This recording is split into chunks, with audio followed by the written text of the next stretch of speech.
Hi everyone, welcome to the Wheeler Centre. My name's Simon Abrahams and I'm the Head of Programming here at the Wheeler Centre. Before we begin, I'd just like to acknowledge that we're meeting today on Aboriginal land and pay my respects to the Wurundjeri people of the Kulin Nations. I'm joined today by a pretty extraordinary panel to talk about cultural solutions. I will introduce them to you briefly. To my left is Julianne Schultz, who is, of course, editor of the Griffith Review, who we are talking about the cultural solutions today. Previously a board member of the ABC, chaired the Creative Australia stream of the Australia 2020 Summit, many other things. Julianne Schultz. We have next to Julianne, Scott Rankin, who is, of course, a writer, creative director of Big Heart, and you may know him from some of the works that he's been involved in creating, including Namatjira, Napaji, and most recently, Hip Bone Sticking Out. Robyn Archer is a singer, writer, artistic director, currently the artistic director of The Light in Winter, deputy chair of the Australia Council, and most recently appointed as the Gold Coast Strategic Advisor for Arts and Culture. Did I get that right? And Robyn, congratulations on coming here so quickly after your fantastic performance representing Austria last night. You did a very good job. I shaved. And did a beautiful job. And to the left of Robyn, Marcus Westbury, who is a brand new dad for the second time last week, founder of Renew Australia, former artistic director of Next Wave, This Is Not Art, and in 2010 was named amongst Arts Hub's top 10 Australian arts leaders, alongside the Wheeler Centre's then director Chrissy Sharp, Chunky Moves then director Gideon Obarzinek, and Polyglot Theatre's then executive producer Simon Abrahams. A very auspicious list. Please welcome our fantastic panel.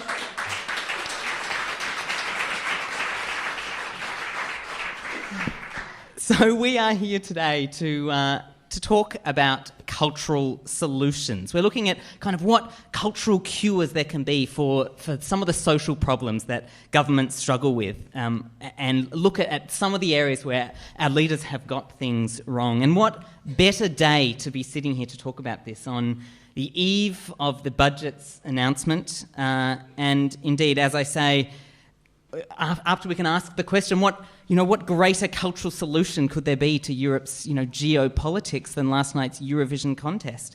One of the questions that you ask in the in cultural solutions is, could karaoke create cultural cohesion in fractured communities? So these are some of the big questions we'll be asking tonight. No, Julianne, congratulations, firstly, on an extraordinary publication. I think. Can you start by telling us what you mean by the term cultural solutions? Well, I'll tell you where the term came from. Yeah. A few years ago, when there was a discussion around trying to create a national cultural policy which would enable the production of culture in all its richnesses, there was a discussion here in Melbourne with a group of people who were involved in the sort of reference group, and Wesley Enoch, who's the artistic director of the Queensland Theatre Company, was on the reference group, and he said, okay, it's good, we need to talk about, the place of art at its highest level, and we need to talk about the creative industries for their economic value. But we've got to find a place to talk about the way culture works to solve the intractable problems. And then he proceeded to tell his story about, getting into theatre as a young kid, and how that sort of, in a way, not only, gave meaning to his life, but set a trajectory for the rest of his career. And he said, what it is we've got to realise that there are some problems which law and economics won't solve, but culture can solve. There are cultural solutions. So I thought that was a really nice way of sort of framing, that sort of instrumental value of culture, and really trying to tie it back to, to what it actually means. There's a lot of it going on. And why now? Was there something about this particular moment in time that made you want to bring this collection together? Well, I think the timing has worked out to be quite opposite. I could be prosaic. It was the next available issue that I could do. I only do 4 a year. But look, it has been interesting because, I sort of thought, I must say, as part of that sort of really quite rich conversation that's been going on in these sort of circles about the place of culture and how to enable it and make it better and stronger and more resilient, and also all that sort of discussion which we've been engaged in for a couple of years, I sort of thought that we'd got to a point of much greater complexity and understanding of its role and place. And so when the sort of early signs of coming back to a sort of an old binary of there being culture wars and it being shaped by ideology, I thought, oh God, I thought we'd moved on. So I'm really pleased that this has come out now, because it really is about those multi-layers. It's not just about there is this side and this side thinks like this and that side thinks like that. I mean, that's just so far away from the reality. Scott, I might move to you. Congratulations also on your article. It's a fantastic read and says sort of so many things that so many of us have been wanting to say about the nature of art and the nature of bureaucracy. In the piece you talk about some of the extraordinary work that Big Heart has done, saving hundreds of thousands of taxpayer dollars by making invisible people visible. Can you tell us a bit about the work that you've done and some of the impact that that's had, just to demonstrate some of what Julianne's been talking about? Yeah, I won't talk about the impact, because I think we're living in a time where the language of war is sweeping over other languages, and although I've occasionally used it myself, I think that the notion of something impacting is almost entirely the opposite to what happens when the flow of culture, like a tide, like a current in a river, which is always flowing, and you nudge Winnie the Pooh nudges a stick off the bridge, and it might join the flow, and you might nudge it out further into the current because you're a professional nudger, or you have, or a non-professional nudger, and there's something about culture that is much more like that. Culture causes problems and solutions, and we're all contained within it. And so when Big Art is invited into a community, and there's a lot of things that we examine for a lot of years, we begin to work, in actual fact, to look for the gift of the story of somebody who is essentially a problem, someone who's costing the community a lot of money. That's a good one for if you're going to Canberra to look for money, and someone who could be dangerous, or often dangerous, either to themselves or to others, or to their children, or to their partner. And if you take the leper of a male person who can't control their violence in the home, how do you look for the gift within that story that can get them to shift the trajectory of their life, which is to avoid detection, to break up a family, to move towards addiction, and probably end up in the criminal justice system. So that to me is the longing of a Big Art project, to find the gift in the unlovable, retell that story. Often they're invisible people, or people who are invisible to us. It says in the essay that 46 out of every 100 young people in the juvenile justice system currently are Indigenous. That is not the country I want my children to grow up in. I'm ashamed of that as a white male. And that's an invisible story. It's incredibly potent to tell. So I can't go into all of it unless you ask me another question, and I'm brilliant. But that's the nature of the work. And yes, we look at all kinds of things. The latest one is called the Blue Angel Project, which we started thinking about when Robyn was in Liverpool. I'm like a dog after a bone, Robyn. And it's working with seafarers internationally. Communities are global. There are 1.2 million seafarers working around the world. 850,000 of them essentially are our slaves, bringing our iron ore to China and our microwaves back. And if we have any dignity, we need to see that story in the public domain so we can build fair transport. I'll shut up there.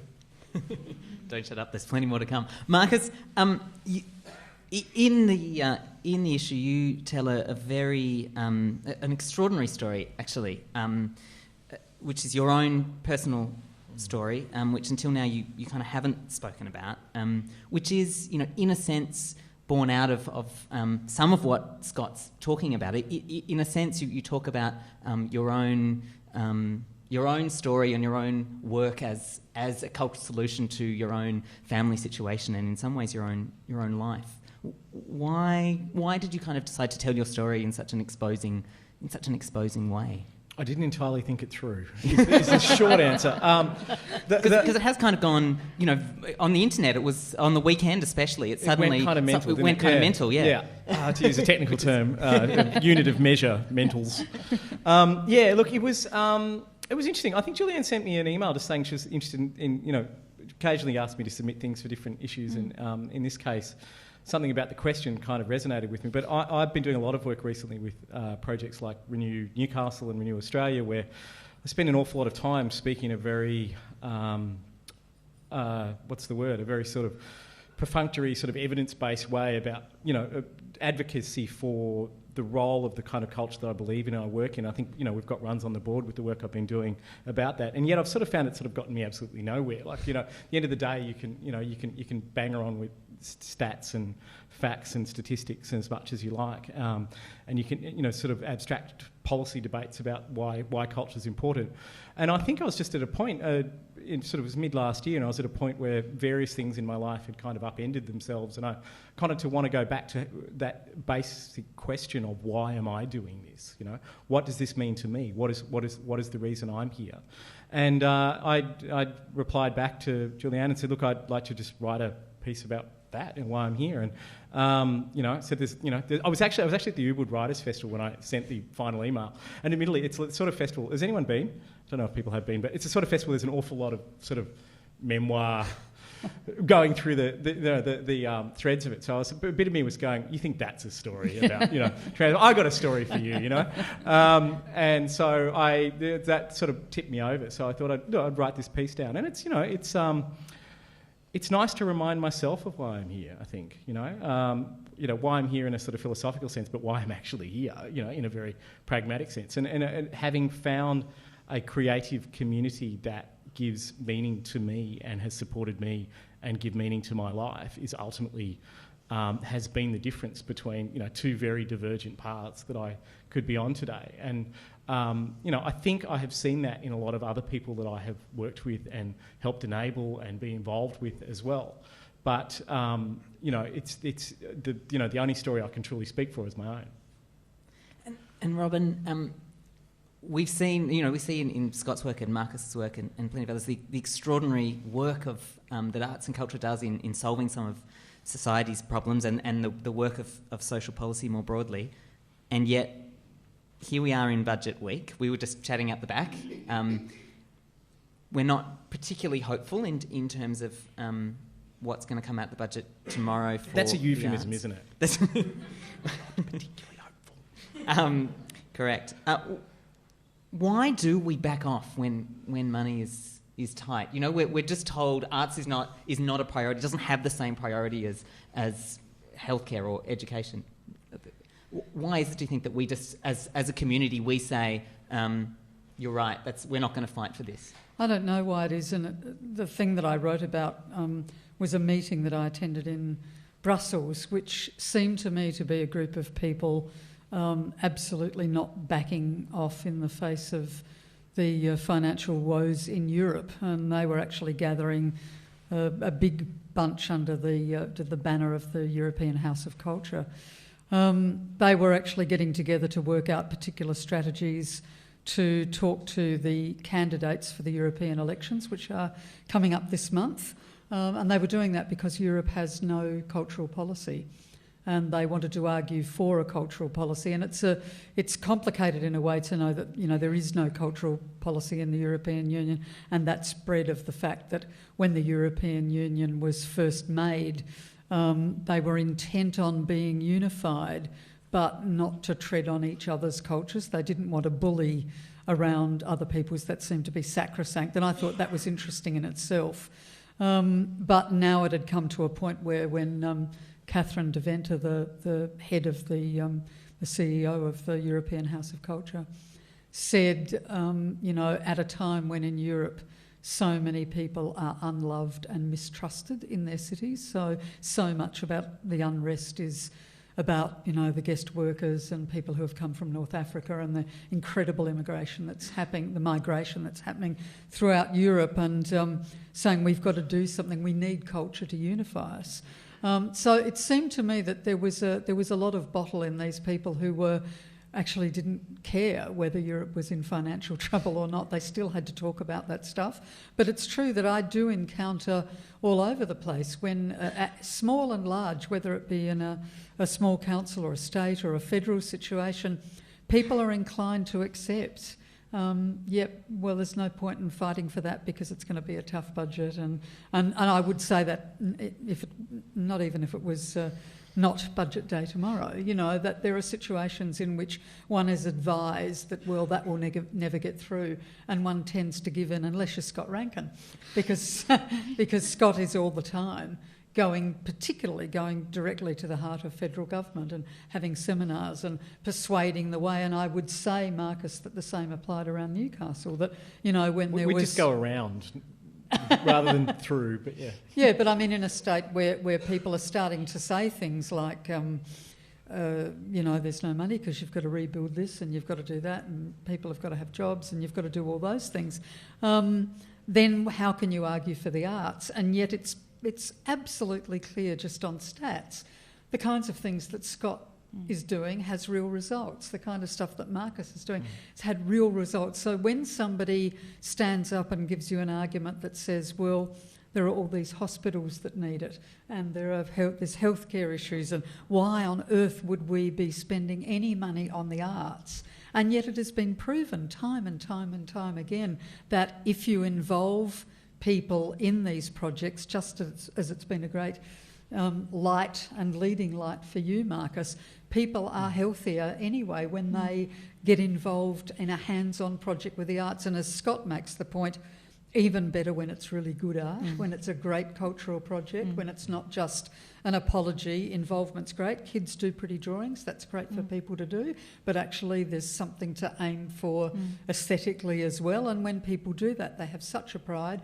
And it invariably turns people around. It turns their lives around. And one of the things that Scott talks about as well is, we don't have to sort of justify real estate solutions or manufacturing solutions. Why cultural solutions? Why is that part of our responsibility? I mean, in the end, there's a very interesting guy up at the Gold Coast that I've been speaking with in the last week. And any time I would say something like, if we got a big art project up here and we did this and we did that, and he says, but actually what you need to do is to convince everybody that that is the right thing to do. And I think that starts to get to... We all do great projects. When you really go to the heart of it, how do we talk about art to a wider public? How do we get other people... I mean... Some people sometimes say that you've got to be an evangelist. You've got to be like the church. You might all go to church on Sunday, but during the week there'll be little Bible readings and house meetings, and we're not so good at spreading our word. Julianne? Yeah, it's interesting. I mean, I think a lot of it is that over the last couple of decades, especially, that the settings of public policy have very much been shaped by economics. Everything else has been stripped out. So the whole economic sort of project has meant that the sort of role of culture, which everyone has always known is an important part in building any civilization or any society, because it's been difficult to measure and evaluate and quantify in any way that was deemed to be sufficiently robust for pretty traditional classical economists, it just got marginalised. So the language of how you describe it, how you give value to it and so on, just got pushed aside because there wasn't a measurement which was sufficiently robust. Now, I think that there's obviously a lot of work now going on all around the world in terms of how you measure public value, how you measure social impact, how you measure this stuff in a way which goes to the core of what its value is. But it's about having, as you say, it's about being the evangelist, about saying, actually, this is what adds meaning. This is the bit that holds the glue that it provides the glue that holds it all together.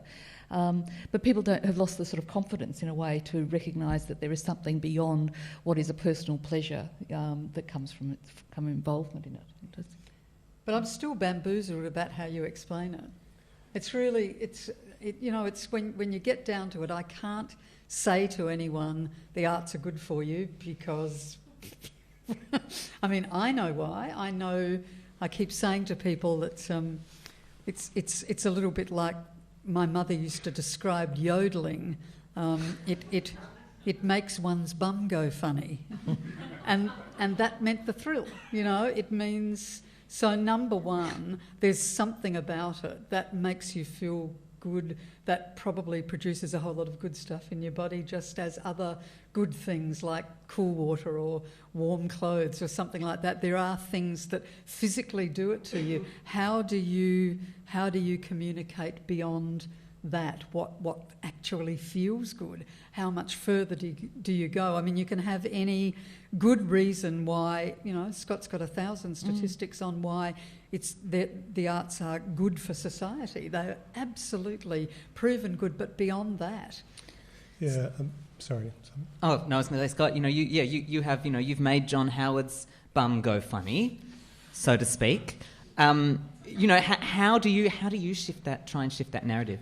Can I say three things? You can say as many as you like. One is that if you have a dramaturgical sense, like a innate antennae for dramaturgy, in other words, you can create something beautiful on stage or write a beautiful spare piece like you've written. You can also engage the Prime Minister for Indigenous Affairs and his fishing mate Nigel Scullion in a dramaturgy that is exciting to put together as a new play. You may only have an audience of 3 and there will be no critics there, but it's how you begin those conversations. We began talking to Nigel, seeing the writing on the wall, about 36 months ago. We expect to be building 2 houses for the Namatjira family. Kevin and Lenny are homeless within 18 months. And we'll be leading up to the election and playing Nigel off against the Prime Minister for Indigenous Affairs to leverage a whole lot of really key issues and also find some cash. The second thing I want to say, and I don't care anymore, it's 22 years of doing it. It costs, currently it costs Big Art $65,000 a week to run. And for instance, today, and I mean this with great respect, we got a knockback from the Australia Council for a $35,000 grant for a project. And the reason was that we tend to rest on our reputation rather than retelling the story of Big Art for the board. Now, you can go, if the work's vital, which I think it is the most vital work, aside from other people on the panel, going on in the country, then you have to find that 65,000 a week to deliver the promises that, each project's 5 years long, etc. And the way that I think you can explain it is that the arts and culture are an evolutionary imperative. You crawl out of the slime and, millions of years ago and discover that you're a conscious being and you're self-aware. You realise that all of us in this room, because we're so well fed on protein, etc., we're likely to live for 600,000 hours. You look at that and you know that that you have to organise that time that you have on Earth in a certain way, and it's terrifying because time doesn't exist. We've constructed it. So there is the past, and then there is the moment that we're in right now, and then there's the future. And culture, as Edward Said, describes it, I'm going to bastardise it here. He talks about that culture is the discussion, it's the ideas that are discussed in the present, reflecting on the past, to kind of create a baton to hand on to the future. And if you're not interested in that, then the front page of The Age that says, the lost generation, 10,000 Victorian young people falling out of school, I can tell you that's a high school worth of suicide, that stat. If you're not interested in that, then go on your merry way. But in the present, we have to grapple with that and change it for the future. So if you're not interested in passing the baton on, then something crazy might happen with these creatures that have crawled out of the slime, and you might find that your desperate avarism for retail therapy will push up the carbon in the atmosphere, and something crazy will happen, like 2-3 percentile. The planet will go up in heat, and you'll be lost. So you have to think about the future. It is an evolutionary impulse. And we as artists are we're artisans. We're the people who make the rug that you touch with your toes in the morning. We're the person who's made that favourite cup or helped you to make it. We're the person who's done your hair so beautifully. What sort of product are you using in the manscaping there?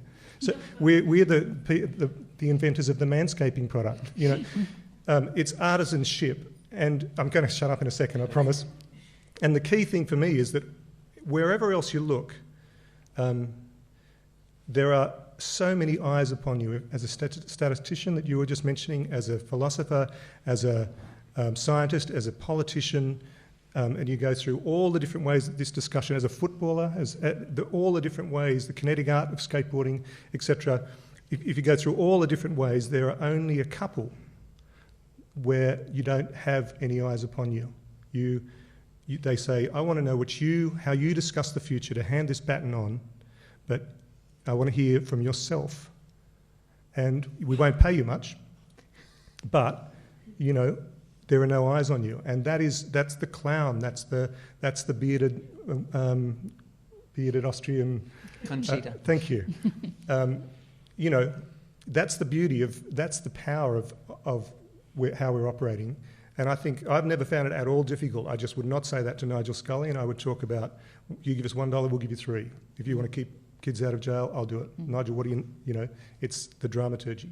I hope that made sense. I think Scott raises an interesting point, and one of the things I've been thinking about for a year or so now, and that is all those people who say that they have no connection to the arts and yet are using the products of the arts every day. And I maintain that you would have to have plugs in your ears and blindfolded and in an undesigned piece of hessian not to actually encounter the arts every day. And music's the best example. It comes at you from absolutely everywhere. But how many of the people that use music for overt pleasure, who don't just choose to listen to music, but it comes at them out of shops and malls and their car and their television, don't say that was a composer and a musician. It's somehow a free product that people can take and enjoy. And if you really had the opportunity to point that out to people, that everything that the jewellery that they wear, the clothes, the stuff in their house, this art, this nature of the artisan, nobody can go a day in this world at the moment without the products of art and artists, and yet a majority of those people would say they don't have any connection to the arts. Simply, one of the evangelical ways for me might be finding an effective means to let people know that they are using the work of artists all the time, that art is an essential service. You could argue that people might still survive without any art products, but I actually think it's not possible. I think lives would be bereft without music and design and all those things that we use. It's sort of theoretically possible, but practically these days not. And simply then to say art is an essential service in the same way as removing the garbage and doctors and nurses and all those things. It would be great if I could find a way to explain just that. But it's like the economists that I was talking about before. They used to think that we're all rational beings who would make choices based on self-interest, in the narrowest, most simple sort of fashion. And now, of course, the sort of whole move of that sort of behavioural economics means that people say, oh, actually, people make decisions for more complex reasons than that. And I think that what we're all saying in different ways is that this sort of the engaging in culture across its whole sphere, range from language through to creativity, through to identity questions, that we need to find a way to advocate the importance of that, and so that you sort of get a cultural economics in a sense, that actually brings in these other factors. Robyn, in your article, one of the colleagues that you talk about in that European meeting suggests that one solution might be instead of, or perhaps as well as having an arts portfolio, that there should be sort of an arts chair in every government department, sitting at every table. Yeah, there were a few comments that came out of that roundtable meeting. That was one of them. Not just a Department of the Arts, but a desk for the arts in every portfolio, in every department. That would be great, because if you do the test on yourself, there is no government department anywhere that couldn't use the arts. You could see an arts extension of that everywhere. There were many, many really interesting comments of that nature, one of which was the thing I was pondering. There was no use of the word community. In Europe, you find that they don't talk about community in the way it's a bit of a catchphrase for us, sometimes used very well and sometimes not used well. But what I liked was that they were talking about the citizen all the time, and the aim of this group was really to get a cultural policy that allowed the arts and artists of Europe to contribute to the development of the civil society. And I thought that had a much bigger and deeper resonance than the much more localised community. It seemed to give people who nevertheless, of course, do live in communities, and we all have communities of different kinds. I don't have a geographical community because I'm a gypsy. I'm never any one place long enough, but I can associate in other different kinds of the community of, what's her name? Conchita Wurtz. I would consider that my community. I'm doing my best to grow the beard, I assure you. But, you know, the idea that the citizen can be cultivated and the rights of the citizen can be upheld brilliantly through the arts. And it's that kind of very high aim that I enjoyed very, very much. And Marcus, I mean, your work is, absolutely so grounded and centred in sometimes in very particular geographic communities. Yeah. How have you kind of told those stories? I don't know. I mean, in some ways, it's. I guess this essay has been an exercise in going back and telling that story. In some ways, I probably fail at being, most of the time, in being just a bit too pragmatic to go back. You know, like I'm too busy doing it to tell the story of doing it, and I think I probably need to get better at that. I think one of the challenges, and possibly part of the reason why I was motivated to write this piece, is that it's also about building a bridge back to the arts community. I think one of the things that I've always struggled with is a slight sense that whilst I've always identified with the arts doesn't always identify with me, you know. And so in a practical and policy sense, you know, we none of the work I've been doing recently has been funded by the Australia Council. We're defunded by Arts New South Wales. We're defunded by Arts Renew Newcastle, which, you know, by this point had been very successful in transforming the trajectory of Newcastle, had originally begun with seed funding from Arts New South Wales. Then I think out of budget cuts and fear of creating a precedent in other communities for demand that they couldn't manage, you know, there's just too many communities wanting to do this stuff. They went, look, that's not what we do. We literally rewrote their definitions to say that we will not fund these kinds of projects anymore. Like, literally they added an extra clause. You can't apply if you're doing this stuff. Because the fear was that they would get too many applications, they'd be too successful. So we got pushed away. That'd be a measure. When that happened, we had the front page, the first 3 pages and the editorial page of the Newcastle paper, basically saying, what on earth is going on here? Why are they doing this? And so you get this weird dilemma where you say, on one hand, why don't people see the relevance of the arts in society? And then when the arts becomes deeply enmeshed and deeply relevant in society, then you get this pushback of, well, it's not really the arts anymore, it's now moved over. You're now not doing the arts anymore, you're doing something else. And I think how you bridge that gap is a really interesting question. And I guess part of what I've been, you know, thinking about recently is how do you put the hand up for saying, all right, how do I articulate and own the connection to that creative community and that original impulse? People looking at us and saying, right, so in the short version of what Renew Newcastle does is that we take empty buildings and we lend them to artists and creative projects, and we've done 140-something projects in 60 buildings and cleaned up the city over many years. People look at that and they see that it's economically successful and they say, well, then now that's not an arts project. That's an economic project. You know, you should go and get your funding from somewhere else because that's not the arts anymore. And it's, you know, it's a bit of a catch-22, really, that the more you demonstrate a connection and relevance and relationship to the diversity of a local community, the less likely it is that the arts world will see that you are an arts project. And I'm still struggling with that a bit. I mean, that would be the great advantage of having the arts desk in every portfolio, wouldn't it? Because then other people could take up that funding. And Scott, that's been one of the great successes of Big Art, hasn't it? You've actually got money from police and welfare and all those places because they do see how effective it is. Yeah, absolutely. It's looking at government and going, there's only 23 million people. We're one of the richest countries in the world. You can make a few phone calls and get to someone, plus time, with a little bit of time. And, we've done that. A little known illustration that could be useful in Tasmania, when David Bartlett was the Premier, we were working with single mothers and their children on the northwest coast of Tasmania. And there was a lot of cuts to the budget going on, and they're small shows in Tasmania, but they make a big difference to these women and the protection of their children and the likelihood that the children won't die. And so we worked with those women and we created pastor jewellery in sterling silver. It was very expensive.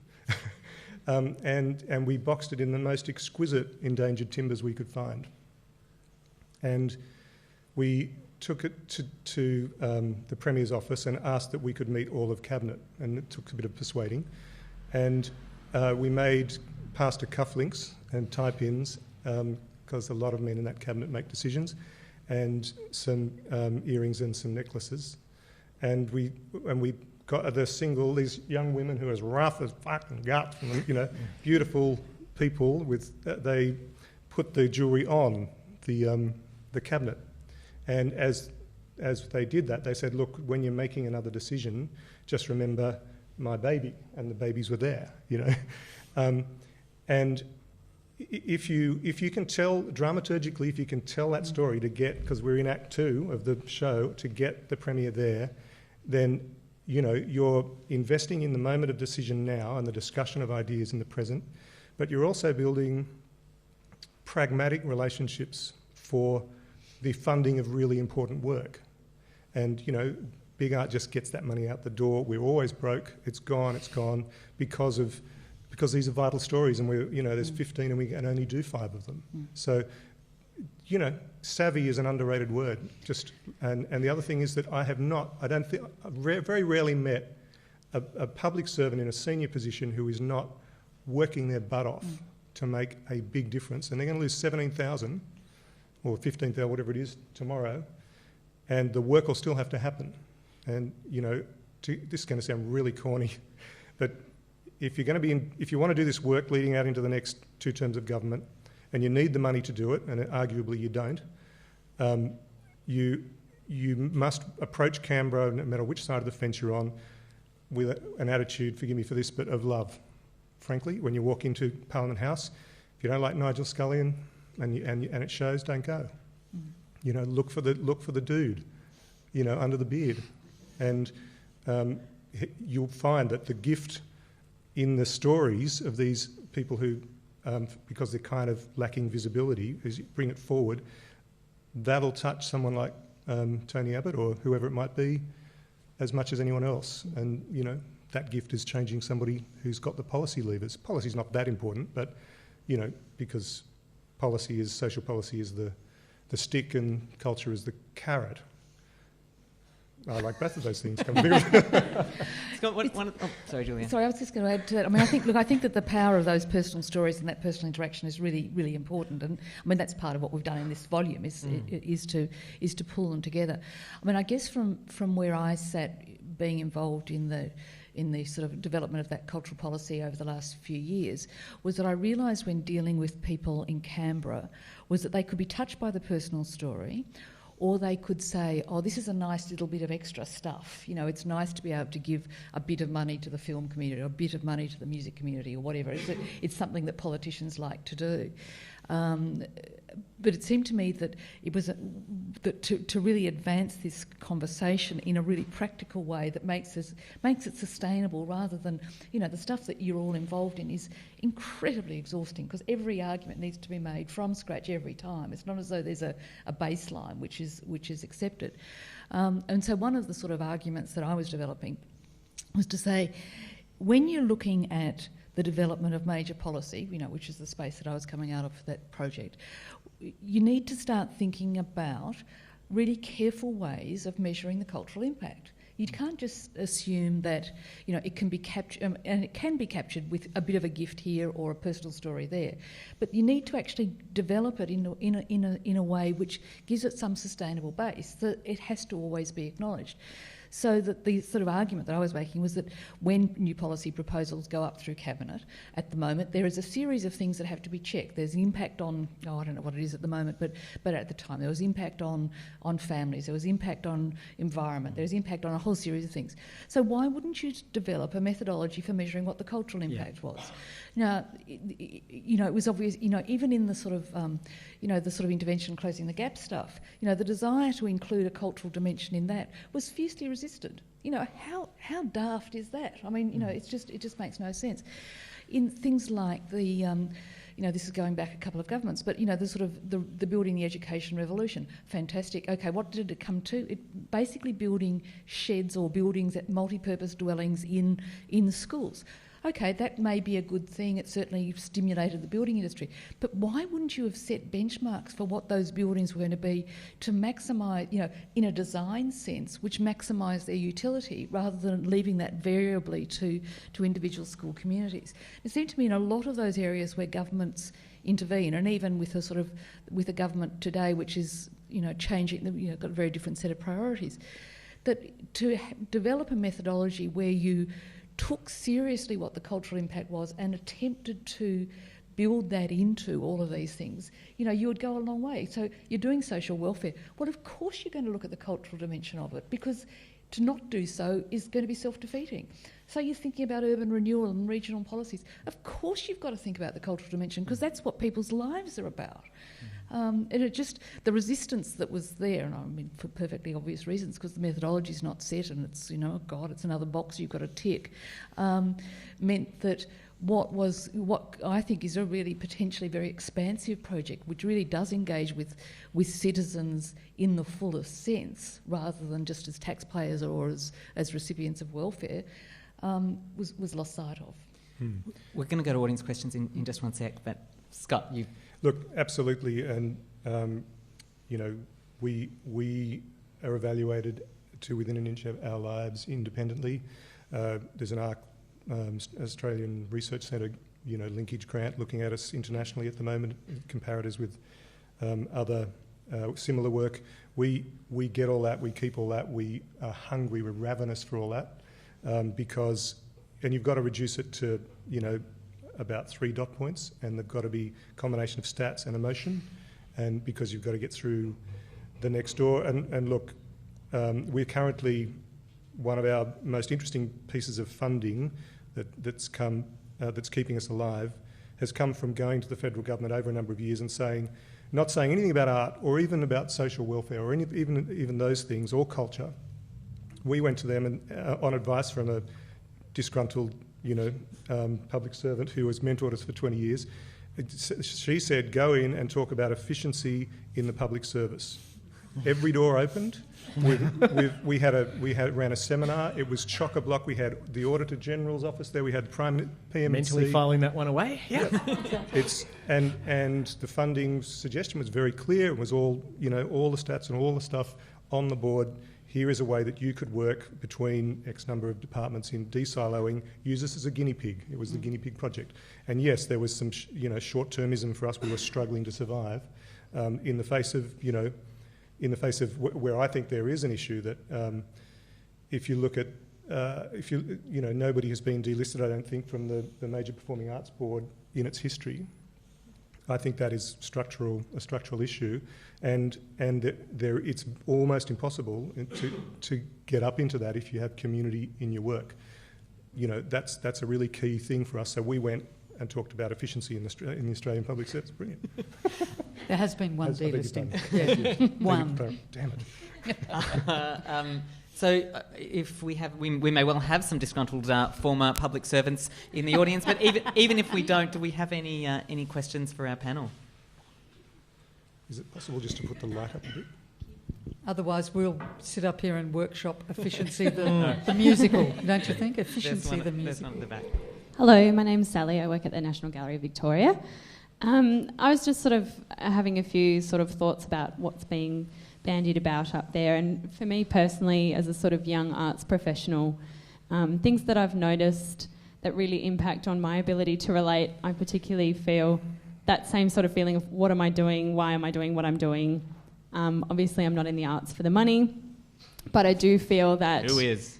Yeah, exactly. And so I really feel with the budget, it's not so much about what we're going to be losing, it's what we're gaining, because we are by nature very creative people and very good at doing a lot with very little. And I think that's what is standing us in good stead to survive the budget cuts, because we just have an approach to collaboration and making do with less that maybe other disciplines and industries don't have.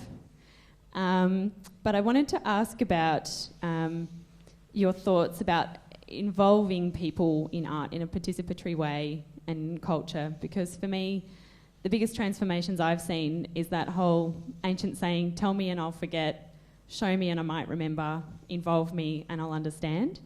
And I think if people are feeling that, you know, arts is still an elite thing or a want rather than a need or a necessary part of everyday life, how do we kind of convert them over to really involving themselves in the arts and making it meaningful and relevant to perhaps the underprivileged rather than preaching to the converted?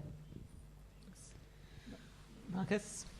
Oh, me. Well, I mean, the first half of it is definitely true in terms of the resilience of, the beauty of culture is, sort of like cockroaches. You can't kill it no matter how hard you try. But, at the same time, you'd like to be thinking you're living in a world where you're trying to nurture a flourishing, diverse ecology and not a whole bunch of cockroaches, Did that metaphor make any sense at all?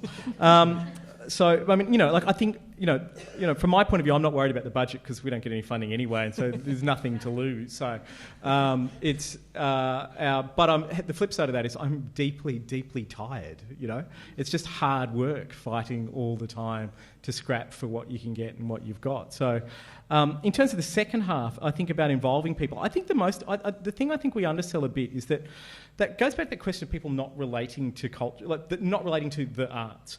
Yet everyone I know has something that they're passionate about. And sort of meeting people, I mean, my approach has always been to meet people at what they're passionate about and extend that into a space that is meaningful and lifts them up. And I think that's a slightly different way of thinking about it than saying, all right, you have this idea of the arts that you want to evangelise and bring people into. I think you go out to the community and say there's this huge number of people that have ideas and are passionate. Every community we've been working with Renew, we put a little sign up, it's not very widely publicised. We've got space, we've got an opportunity, we want creative people who want to try an idea, send us your ideas. Invariably, the ratio of people with ideas to opportunities to do them is 10 or 20 to 1. It's just spectacular how many people are out there and simply have never been asked that question, like, what do you make, what are you passionate about, what do you do? Not necessarily that they would fit into a structured arts program, but that they have something that they make and create and are passionate about. So I think we've got to find more ways of engaging people at that level, meeting. And I think in some ways galleries and cultural institutions, I think, are getting smarter at that. But meeting people where they're at, not trying to bring them across to where you're at, I think is a real key. You go. There are two things. It feels like a terrible heresy to say that if there were no government funding opportunities, art would still go on, but that's the case. I don't believe in artists having to suffer to produce their art, not at all. I think artists ought to be paid the same as people in other essential services. But it does go on, that's true, and the recent enormous cuts in the arts in Britain, where the British Council went out to all companies, I mean literally everyone from the tiniest to the grandest, and said you will have a 10, 30 or 50% cut. Tell us what you will do in any of those scenarios. And it's the bigger, weightier companies that have had the greatest struggles to cope with their cuts, whereas the companies that had nothing were, as you say, very flexible and creative, and some are actually thriving in that atmosphere. I hope that it wouldn't be like that, but it might be. Second thing is you raise an interesting point about the elite thing. I'm always banging on about this. You know, when I go to see Roger Federer play at the tennis centre here, I have no problem in acknowledging that he is an elite sportsman and that I can never do it. Even if I could play tennis, I could never do what he does. And I think that we get into some funny territory when all we think about is the social tennis version of the arts, because it is great. As I said before, it's great for kids to mess with it. It is wonderful for whole communities to participate in the arts, and there are endlessly many, many good projects in Australia that involve many people in the community, and they come out the other side feeling great about each other, themselves, sense of personal best, uniting the community. This happened in our One River project last year in Canberra, which united communities across the length and breadth of the Murray-Darling Basin, etc. But at the same time, I have to preserve a place for Richard Tognetti, who has spent hours and hours and hours of his life in a locked room perfecting his craft so that when you see it, your bum goes funny. You know, I'm a great advocate in a sense for art's sake, just in terms of the development of craft and skill, and I would like both to go on. I don't think it's an either-or proposition. Except... Can I turn that around slightly and just say the only problem there is that not everyone's playing tennis. Like, you know, like when you say, all right, I acknowledge that Roger Federer is brilliant at playing tennis. 99% of people that are brilliant at what they do, even in sport, aren't playing tennis. And so when you end up in a situation where you say, all right, we've arbitrarily sort of hived off this one particular sport or this one particular form or this one particular area, and that's what we'll promote and celebrate. And then you miss all the other excellences, plural, that are out there, all the other people that are brilliant at what they do or have the capacity to be brilliant at what they do. I feel like that's the danger that you fall into with that analogy, Well, I'm not sure because, I also think there are supremely wonderful AFL footballers and swimmers. I mean, you can go across all the genres of sports as well, and you can pick out... It's just this idea that we're uncomfortable, or it is portrayed as uncomfortable to be an elite artist, and one is not uncomfortable about an elite sports person. And there is still a difference between setting the framework for the best engagement of people who are not professional artists, to set a framework, and I think that's what Big Art's doing all the time, is setting a framework where people are not exposed on a stage or on a dance floor doing things that they don't have great skill in, but you set a framework in which their participation looks wonderful and really helps a production or an event, etc. But make a distinction between the people who are really, really good at what they do, and I also don't want to lose that. We do have another question right down the front. Hi, my name is Roisin, and I'd just like to say to Sally that I'm not in life for the money, but there we go, that's just me. My question is that I'm a woman of a certain age, so I do go to these kind of events. I go to a lot of art and concerts, and I read the new Saturday newspaper, etc. Can you talk right into your microphone? Okay, sorry.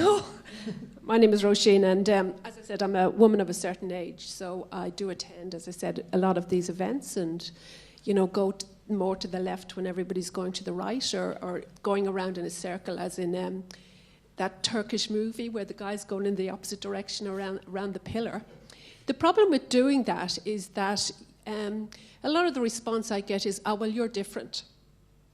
So my thinking is that, to a certain extent, I have to be more strategic in how I can get the ordinary or the everyday to think.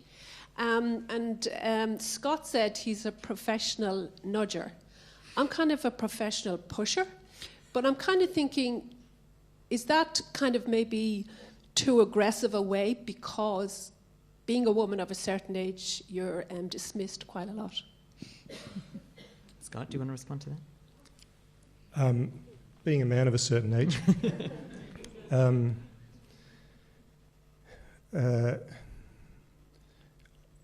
when there is a slight risk there of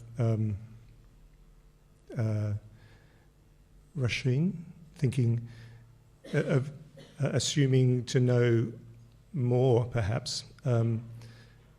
And, you know, I think nudging and pushing are very... Nudge sounds sort of rude now that I think.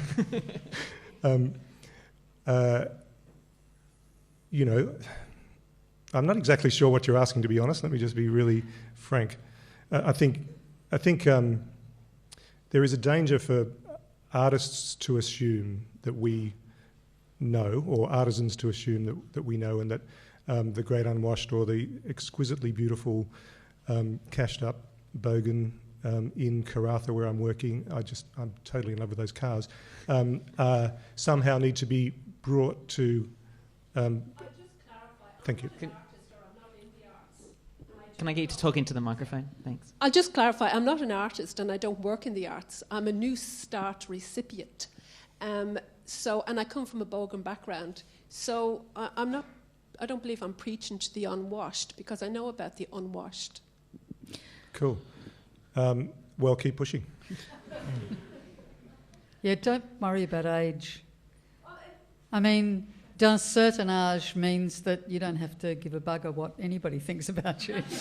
Just do it, you know. We've got another question. Hi, Michelle Grossman from Victoria University. A very quick comment and then a question. I'm really taken, Robyn Archer, by your point about the taken for granted nature of the arts. And I'm wondering about a good old scare campaign about what it would look like if we lived in a world completely devoid of it.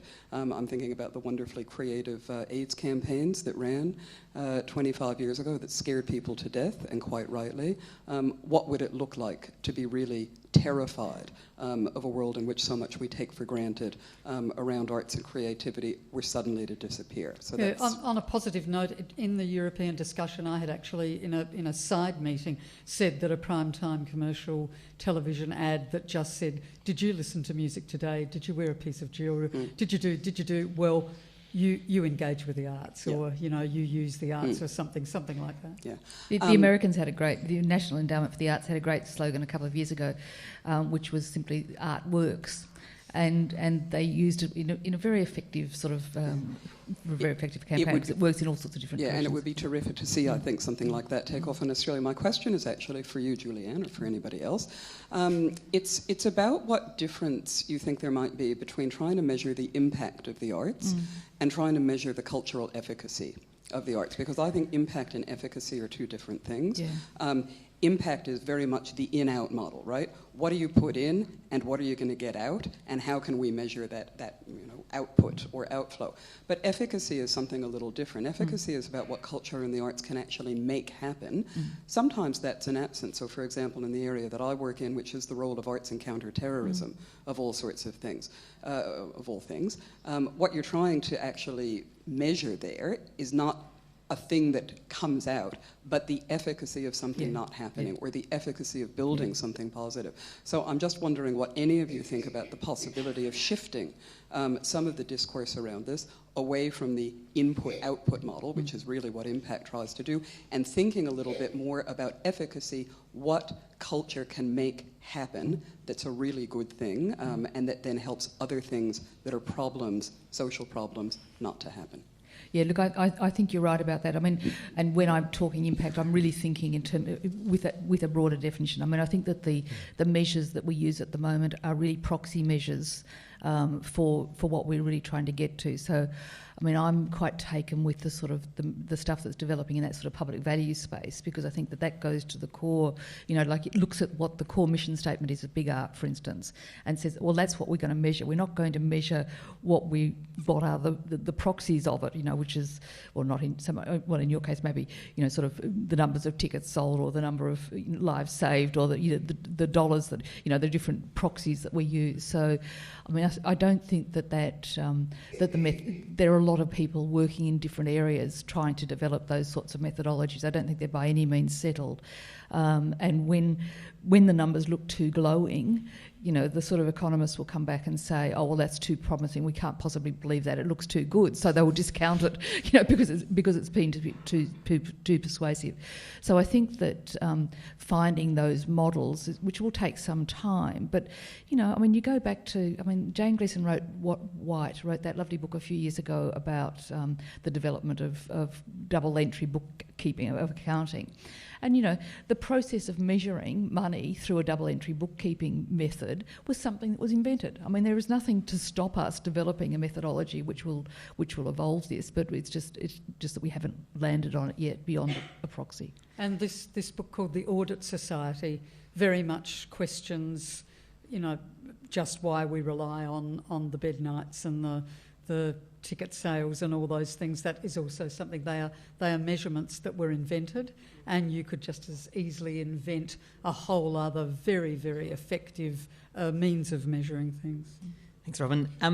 I hope that we have made your bum go funny tonight. We are out of time, but I would like to thank our panel. I hope that we are getting to a point where we can talk about cultural solutions rather than Pacific solutions. But coming up here at the Wheeler Centre, we have a series of conversations around the nature of art and society, and next week we're talking about art and money. So some of these conversations we'll be picking up next week when we look at the ethics of giving and receiving money in the arts. But until then, I will say... Can I just suggest that you actually do a whole night on arts and counter-terrorism? I really want to... I want to be at that one. That's programming on the fly. I love it. You can buy a copy of Cultural Solutions at the back of the room, but would you join me in thanking our extraordinary panel, Marcus Westbury, Robyn Archer, Scott Rankin, Julianne Schultz. Thank you very much. Good night.